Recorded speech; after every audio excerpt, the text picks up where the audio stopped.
Se a população portuguesa, entre o período que nós analisámos no início, entre 2000 e 2020, está mais ou menos igual, porque é que os preços das causas aumentam? Qual é o teu diagnóstico desta situação, Pedro? Ora, primeiro, vão-me permitir que eu levante para não estar sempre a virar as costas aqui ao pessoal. A questão é multifatorial e vamos já avançar um bocadinho. Eu vou primeiro fazer um breve diagnóstico de problemas, tentar não ser demasiado extenso e depois apontarmos algumas soluções, certamente depois vamos desenvolvê-las melhor. Primeiro temos em Portugal, isto não é novidade para ninguém, uma concentração urbana. Portanto, a nível de densidade populacional, naturalmente, a área metropolitana do Porto, de Lisboa, um pouco na região do Algarve e depois toda a região do litoral centro, e temos praticamente um deserto, principalmente a nível do Alto Alentejo e do interior norte e centro. Isto, naturalmente, gera um diferencial muito grande da procura, que é muito maior a nível das áreas metropolitanas e do litoral do que no interior. Daí que o preço das casas seja, naturalmente, maior no litoral, nas áreas de maior concentração urbana, do que no interior, apesar de o parque habitacional ser também maior, mas não de forma proporcional. Pedro, respondendo um pouco então à pergunta que me fizeste agora, a população está estável, mas a família mudou. O tecido social de Portugal mudou. Temos uma população mais envelhecida, mas o que é mais importante aqui para justificar, porque é que o mesmo parque habitacional não serve para a mesma população, é a alteração da forma como a família se organiza. Apesar de termos praticamente a mesma população, temos hoje 33% mais famílias do que há 40 anos, mas o tamanho de cada uma dessas famílias diminuiu. Hoje, o número de famílias monoparentais quase duplicou e isso gera, naturalmente, a necessidade de duas casas. Uma família em que ambos os pais vivem com as crianças numa casa, uma casa serve para uma família. Numa família em que estejam os pais separados, temos aqui duas. Só aqui temos, basicamente, uma necessidade de duplicação por cada família monoparental. De resto, faltam casas. Comparando em 2020 e 2021, este gráfico... Desculpa. Foi eu. Este gráfico é do Idealista e compara as vendas de 2020 em 2021 de casas nas capitais de distrito. Tirando Coimbra e aqui Vila Real, que eu considero quase um outlier, que é uma diferença muito grande, todas as capitais de distrito tiveram uma quebra no número de unidades vendidas entre 2020 e 2021. Naturalmente, temos aqui algum efeito da pandemia, como é óbvio, mas isto é uma tendência que vem sendo agravada ao longo dos últimos 10 a 15 anos. E faltam casas. Como o Bernardo Blanco já disse aqui, nós tínhamos um crescimento relativamente confortável no parque habitacional entre 91 e 2000, no início do século um bocadinho já mais abrandado, mas ainda relativamente confortável. Nos últimos 10 anos, o parque habitacional aumentou apenas 1%. E, portanto, naturalmente, faltam casas. Falta também renovação. Nós temos um parque habitacional altamente envelhecido, particularmente no Porto e em Lisboa. Quase 20% das habitações na área metropolitana do Porto e Lisboa têm uma construção anterior a 1919. Têm quase a mesma idade da nossa República, certo? Portanto, temos casas muito antigas e o parque habitacional relativamente recente, como veem, é curto. Nos últimos 10 anos, menos de 5% e a nível nacional até mais curto que nas áreas metropolitanas. Temos aqui um gap muito grande das habitações antigas e da sua necessidade de renovação. Se calhar até temos um parque habitacional bom, mas está muito envelhecido e muito dele sem utilização. Depois entramos na linha da burocracia. Faltam licenciamentos também e por isso é que faltam casas. Entre 95 e 2000 e depois aqui entre 2001 e 2010 tivemos um crescimento muito grande da construção civil. Sabemos que nem sempre de forma harmoniosa, nem sempre funcionou bem, mas de 2011 a 2020 tivemos uma quebra de 83% da construção de casas e de 78% nos licenciamentos totais. Portanto, falta licenciamento, faltam casas. Os preços estão também mais caros. Isto tem sido relativamente estável ao longo das últimas décadas e em Portugal, aliás, em 2020, ao longo dos últimos 4 trimestres, portanto, o último ano, tivemos um aumento do preço médio da casa para compra perto dos 10%. Estamos no topo da OCDE no aumento de custos de venda de habitação. Portanto, estás a dizer que em Sim, 3 desculpa. anos, Não, isto é um ano. 4 anos, não, estou a olhar ali para o gráfico aqui. da esquerda, Sim, tivemos um aumento de quase 2 euros por metro por metro quadrado. quadrado, exatamente. Portanto, isto foi sendo relativamente constante, mas o crescimento no início da década era relativamente lento e acelerou muito ao longo dos últimos 2 a 3 anos e tem-se mantido, e é normal que se mantenha assim durante pelo menos mais 2, 3 trimestres com a inflação que está a haver. Vou já abordar brevemente isso. Depois, isto é a percentagem de população que vive engastando mais de 40% do rendimento disponível em habitação. Portugal até está relativamente próximo da OCDE, mas ainda assim quase 40% da população gasta quase 40% de tudo o que tem em habitação. Isto já falámos mais ou menos, não vale a pena estar a repetir. E depois temos aqui o problema, que já foi aqui abordado pela Mariana. Temos salários baixos. Temos casas caras e temos salários baixos. E ao longo de 2011 até 2015, o preço das casas subiu mais 33% com o aumento dos salários. Portanto, na prática, perdemos capacidade de compra e aqui não somos do topo da OCDE, somos mesmo os campeões da OCDE na perda de capacidade de compra em relação ao salário. Temos também um outro desafio crescente e que nos aponta aqui para outro problema que identifiquei atrás, que é a antiguidade das casas, que é temos uma população envelhecida e uma quantidade muito grande de pessoas que têm debilidade média ou severa. Aqui ajudar-vos a encontrar Portugal. No sexto lugar, aqui não é? assim, em sexto lugar, exatamente. À frente temos alguns países nórdicos, mas estamos muito confortavelmente à frente da maior parte dos países da OCDE neste problema. Isto vai criar também desafios maiores, nomeadamente nos custos que há em adaptar o parque habitacional que temos muito antigo a estas necessidades mais recentes. Por último, falar um pouco da habitação social. Nós temos pouca habitação social, mas a habitação social, ao contrário do que a esquerda gosta de tentar convencer as pessoas, não é habitação pública. Não é necessariamente habitação pública. Um dos maiores parques habitacionais do mundo está na Holanda. Quase 40% do parque habitacional da Holanda, dos Países Baixos, na verdade, desculpem, é social. Mas a larguíssima maioria dele não tem intervenção direta estatal. É gerido por entidades sociais non-profit, que é uma coisa que em Portugal praticamente não temos, não faz parte da nossa cultura, mas que é algo muito comum em países com políticas liberais, como é os Países Baixos, a Dinamarca ou a Áustria. Como dizia então aqui, na Holanda, uma boa parte é gerida por cooperativas sociais, non-profit, enquanto em Portugal o pouco que existe é maioritariamente gerido pelo Estado e depois uma parte, portanto, por agências regionais e por agências nacionais, e o non-profit praticamente não existe. Os gastos em habitação social, o Pedro Schuller também já falou disso. Tínhamos gastos que rondavam 1% do PIB no início do século. Neste momento, isto é a média da OCDE, será até inferior a 0,1%. Ok. Depois, um último diagnóstico de problemas que é particularmente importante para a população jovem, que são as residências universitárias. Nos últimos anos, tivemos tido um aumento crescente do número de residências universitárias do setor privado. Pelo menos eu sou de Coimbra. Em Coimbra nota-se muito o aumento da oferta privada de residências universitárias, de esquemas de coabitação.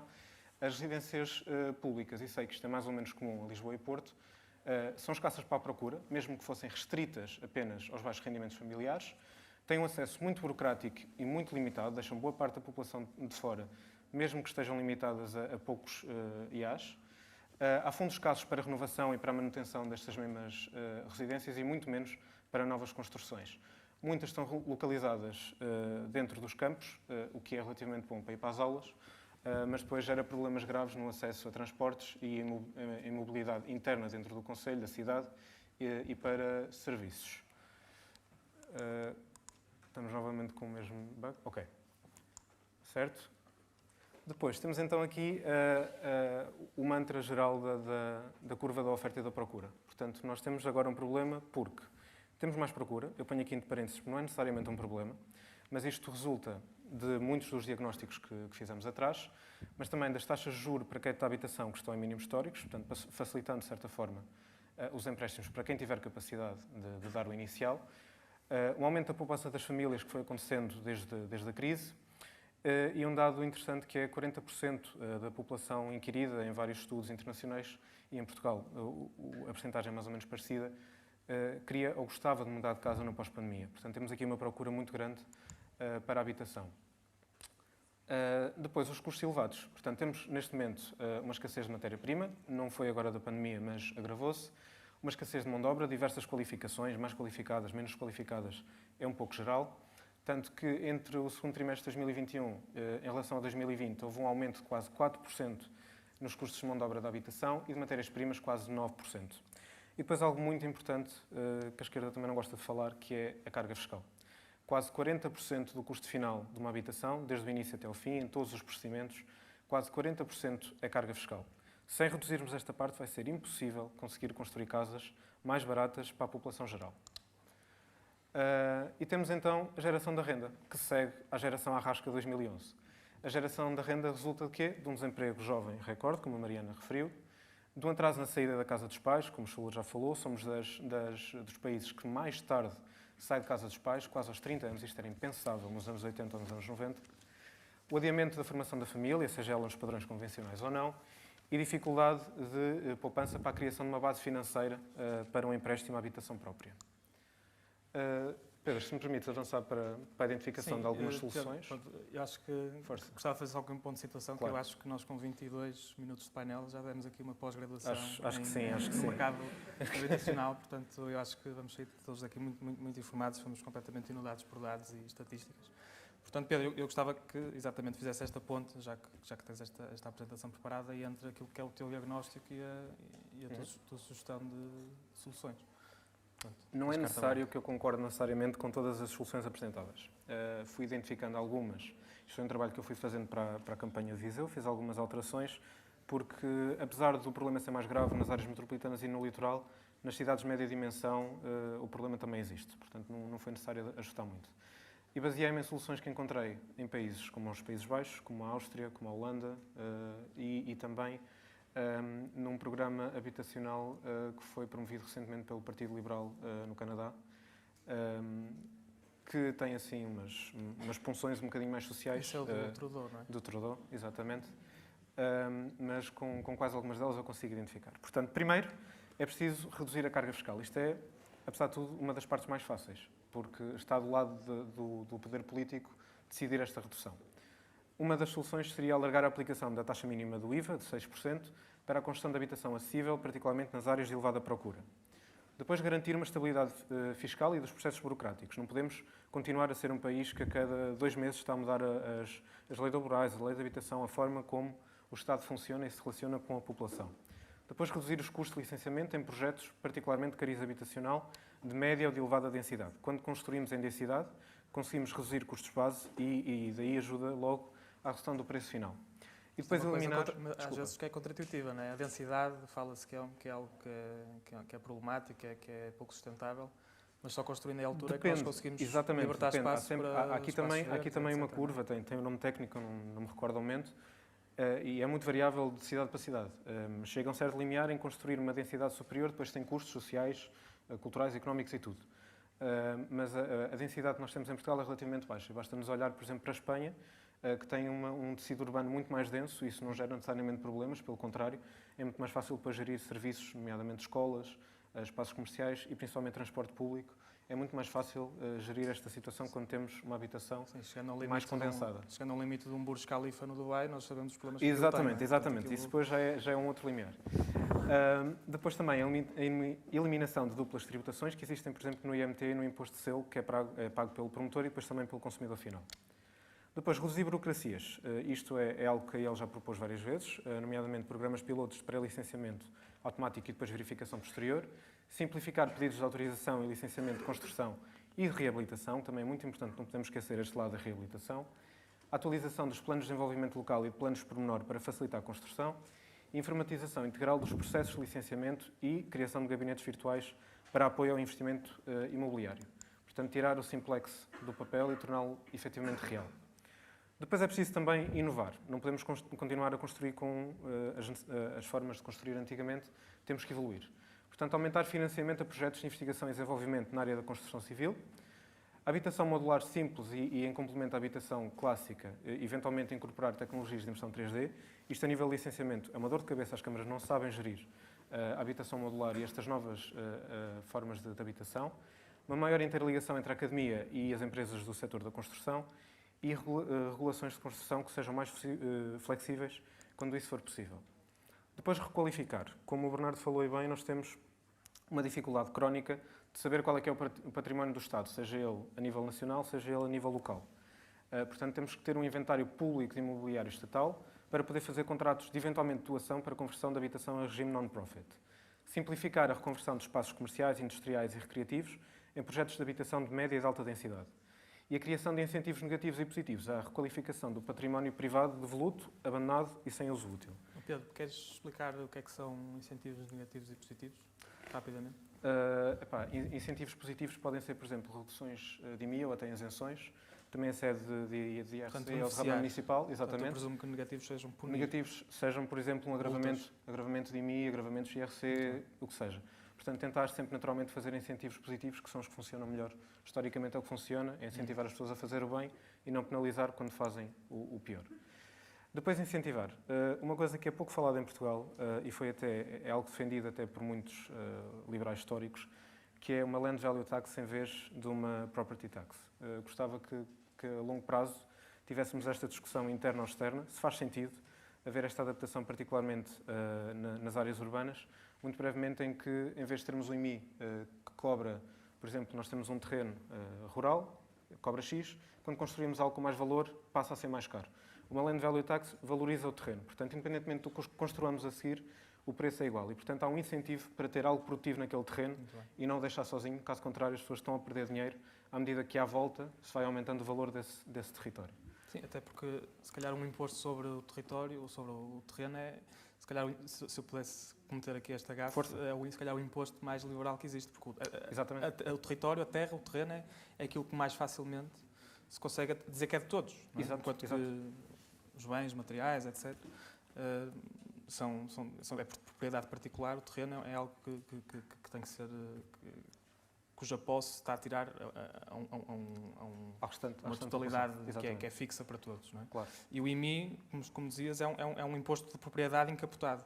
Não é? Que é um incentivo negativo a nós melhorarmos a nossa própria casa. É um incentivo negativo a haver melhorias, porque sempre que fazemos uma melhoria na casa, e os meus pais, por exemplo, foram um bocado assim, nós temos um sótão enorme, mas a gente não faz nada com ele, porque caso contrário passa a ser área útil de habitação e a gente não tem para estar a pagar IMI por uma coisa que vai usar poucas vezes. E criar aqui, então, pode substituir muitos incentivos positivos e negativos, precisamente porque ter um terreno parado com uma taxa de um território valioso não faz sentido nenhum, então mais vale construir e construir com densidade para rentabilizar. Depois, densificar, não vou estar a adensar mais esta questão, já falámos aqui da importância da densificação, nomeadamente a ajudar aqui na internalização dos custos de novas vias, porque quando construímos em baixa densidade, depois o Estado tem que fornecer formas de lá chegar, portanto, pavimento, água canalizada, saneamento, transportes coletivos, o que seja, isso tudo custa dinheiro. Depois, relativamente à habitação social, já foi feito aqui o diagnóstico, a habitação social em Portugal falhou completamente, por mais que tenhamos o governo mais à esquerda dos últimos 45 anos, por mais que nos digam que esta é a solução, é a habitação estatal, ela falhou. Nós temos alguns projetos que foram avançados na sede do PRR, e falharam completamente. Portanto, primeiro, o programa de primeiro direito tinha mais de 1.000 milhões a fundo perdido para 26 mil casas em 2024, já derrapou para 2026 e até agora nem 1.000 foram feitas. Portanto, naturalmente, não vão ser construídas 25 mil casas em 5 anos. Do Parque Público de Habitação a custos acessíveis, de 8.800 fogos para 2026, ainda nada foi feito. E o Tribunal de Contas provou o falhanço das medidas, das metas prometidas por Pedro Nuno Santos, pelo Ministro das Infraestruturas, onde precisamente isto, portanto, atribuído menos 30% do orçamento previsto da prestação do arrendamento habitacional e o programa de primeiro direito que praticamente ainda não saiu do papel. Também a reconversão de alojamentos locais em uso acessível, que foi usada durante a pandemia para justificar, investimos aqui muito no turismo, muito alojamento local, agora temos que voltar a pôr isto em casas, zero. E o Parque Habitacional Público de Habitação a custo acessível, que também foi gasto menos de 7% do orçamento e entregue zero casas. Ias dizer alguma coisa, Bernardo? Não, estava a dizer na parte de reconversão do alojamento, em alguns casos ainda bem. Pronto, sim, eu não estou a dizer que seja a solução, atenção, eu disse logo desde o início que eu não tenho que concordar necessariamente com o que foi feito, mas o que foi proposto, não só não concordo com ele, como nem sequer avançou efetivamente. Para terminar, falar então do que é a habitação social na Europa e em países liberais. A habitação social não tem que ser estatal. As melhores coisas que surgem na sociedade resultam de cooperações intersetoriais, entre o público, o privado e o social. E é isso que se faz na Holanda desde a Segunda Guerra Mundial, em que temos as Housing Associations, que são privadas, non-profit, e que são responsáveis pela gestão de autênticos bairros. E elas é que fazem uma interligação entre estas associações, que são as proprietárias desse terreno não, das casas, e os inquilinos. Existem várias formas de aceder, mas a forma de aceder a esta habitação é muito mais fácil, com limiares muito mais elevados do que existe em Portugal, e há uma possibilidade real de, a certo ponto, ser proprietário da própria habitação, mesmo que ela inicialmente fosse de habitação social. Na Dinamarca, que é um dos países nórdicos que a esquerda twitteira de sofá gosta de chamar como o paraíso socialista, não é bem assim. As políticas liberais estão um pouco por todo lado, naturalmente com um tendor mais social do que se calhar alguns de nós aceitamos, mas muito mais liberais do que certamente a esquerda gosta de propor e quer avançar em Portugal. A habitação social na Holanda ocupa cerca de 20% do mercado imobiliário. Não existem bairros sociais, não existe esta tentativa de guetização que existe em Portugal com os bairros sociais, estão integrados completamente na sociedade. A habitação social é procurada pelas classes altas, médias, baixas, todo o tipo de pessoas, mais ou menos qualificação, de todo o estrato social e socioeconómico que existe. Importante, os novos rendimentos habitacionais na Dinamarca têm que garantir uma parte do estoque com custos abaixo da média de mercado, normalmente 30% abaixo. Depois, então, nas residências universitárias, como tinha dito, eu estou quase a terminar, desculpa. O setor privado tem respondido, então, em quantidade e qualidade, mas com preços elevados, em linha, naturalmente, com os serviços que fornecem. Uma forma de contornar isto é estabelecer PPPs, que é um papão em Portugal, para a construção e gestão de novas unidades de habitação social universitária, e prever uma percentagem das novas unidades com um preço abaixo do valor do mercado, como acontece nos Países Baixos ou na Holanda. Pode ser uma das soluções. Depois, quadros fiscais favoráveis para empreendimentos com locação de uma percentagem a preços controlados. A municipalização do edificado estatal sem uso útil para converter em residências universitárias. As autarquias funcionam muito melhor que o Estado Central a responder aos problemas locais. Prever na construção dos novos polos de instituições de ensino superior uma área disponível para estruturas residenciais partilhadas. E vias verdes de licenciamento com redução ou até isenções de taxas e impostos municipais. Por último, é necessário ter mais independência financeira. Os jovens não têm capacidade de ter rendimento para fazer o seu pé de meia, para ter a percentagem inicial, os 10% iniciais, para avançarem para uma casa própria. E há também uma grande dificuldade em pagar rendas em grandes polos habitacionais, que é onde estão, efetivamente, as melhores oportunidades de formação e de trabalho.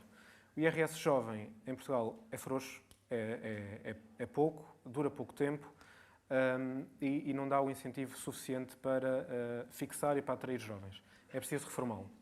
Depois aqui, como eu falava então das tais medidas do governo liberal no Canadá, uma delas é a Tax-Free Saving Accounts, que são basicamente contas bancárias em que se fazem descontos diretos do IRS para uma poupança que é feita depois, em que esse dinheiro só pode ser usado para o crédito à habitação, e essa dedução de IRS é tax-free, portanto não tem qualquer tipo de impostos. Isto pode ser uma solução relativamente simples, com custo marginal, e que seria uma ajuda enorme para as famílias jovens poderem criar o seu pé de meia para depois avançarem a sério para o mercado habitacional.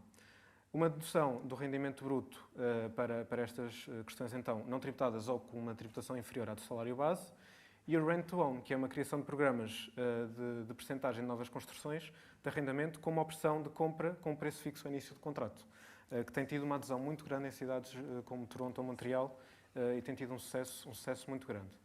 Depois, programas de co-investimento, em que o Estado pode contribuir com um crédito para uma percentagem do valor inicial, depois sendo pago em deduções fiscais ao longo do tempo, e o crédito fiscal em que se atribui, então, um crédito de juro mínimo a debitar na retenção de IRS a longo prazo.